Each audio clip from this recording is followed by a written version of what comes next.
Hello. Well gang, it's just the right sort of day to do some outdoor filming of Brickstead. It's kind of warm, hazy sunshine today, and so I've set Brickstead out on the external table today, which takes quite a bit of doing, but it's well worth it for the lols. Well, before we get into it gang, don't forget to like and subscribe, and don't forget to smack that bell. Now let's get into it. Now I think to start with we'll focus on this side of the town, because as you can see we've got this super public library building here, and next to that we've got a couple of continental buildings, a Parisian apartment block and an Amsterdam townhouse there. And you'll notice next to it we've got this nice turquoisey blue coloured house, which actually came with the Birch bookshop, which you can see just over this end. And the thing with this turquoise house is, if you zoom out, it's a little bit short compared with the two buildings either side of it. So I think what I'm going to do is put an extra story onto it, and you'll notice already that I've taken out the little triangular piece from over the door here, and I've put it on this base plate here, because this is going to be the middle story now of the building, and when we raise up the height of the building it will look something like this. So it will be about the same height as the Parisian building a couple of doors down, and I think that will look much nicer on the eye there. So it sort of gradually steps up from the bank building to the turquoise house, then the Amsterdam house, then down a bit to the Parisian, which looks a lot neater, I think. Now that did make me think as well that some of these townhouses on this side of the square could maybe do with a bit of raising up, particularly this one, which is quite sort of squat compared with the others. So it's a possibility I might have a look into putting an extra story onto that house as well. Maybe even the blue house could do with raising up a bit.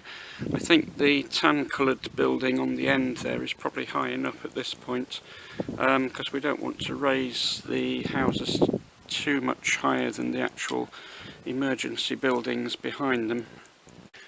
Speaking of which, we don't often get to see a close-up of the hospital building, because when it's on the dining room table it's quite difficult to get into that corner to actually film it.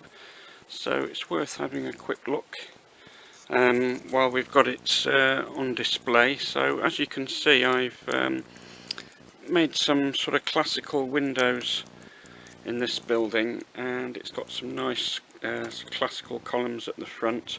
It's got the three-dimensional Red Cross symbol there, and of course a sort of revolving door, and in front we've got a mixture of workers and possibly patients enjoying the spring sunshine in the little green patch outside the hospital. Now the ambulance is fully functional, and we've got a patient on a stretcher just about to go into the back of the ambulance, and probably on his way to go into the hospital actually to have some operation done to him. Now the town hall on the main square looks absolutely magnificent in its baroque splendour. This is just the back of the hall, which is very detailed, these lovely sort of baroque Renaissance windows there, and the nice little tower in the front. And if we take the camera round, we can see the front of the building is even more magnificent, with some lovely sort of statues and the clock tower there. There's even a little retinue of soldiers guarding the entrance to the town hall, because you can never be too careful these days.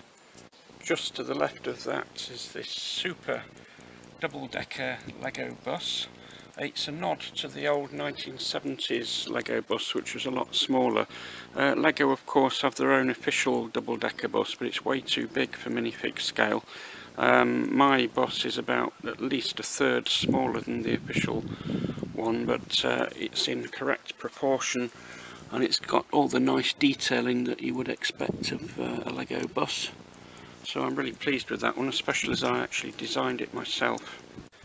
There's a lovely 1960s style ice cream van down there in pale yellow, which again I designed myself, and it's dispensing ice creams to the tourists there who are standing round this sort of elaborate fountain. Now, because the table out here is not as big as the dining room table, a lot of the vehicles are not on display today, but what we have got is some very charming retro style vehicles, such as this lovely three-wheeler there. We've got the Mini Clubman, and then behind that there's a Citroen 2CV with an old-fashioned police motorbike next to that, just in front of the London bus. And as you can see, next to that is this splendid Art Deco petrol station, or gasoline station as our American friends would say. You can see all the details there, including the fire buckets, fire extinguishers, these lovely Art Deco sort of petrol pumps. And there's even this charming 1940s style fizzy drink vending machine, which we call Cube Cola in Legoland, and you can see next to that there's the door to the public toilets. So on that amazing bombshell, I'll say live long and prosper. Don't forget to like and subscribe and smack that bell, and I'll see you all next time.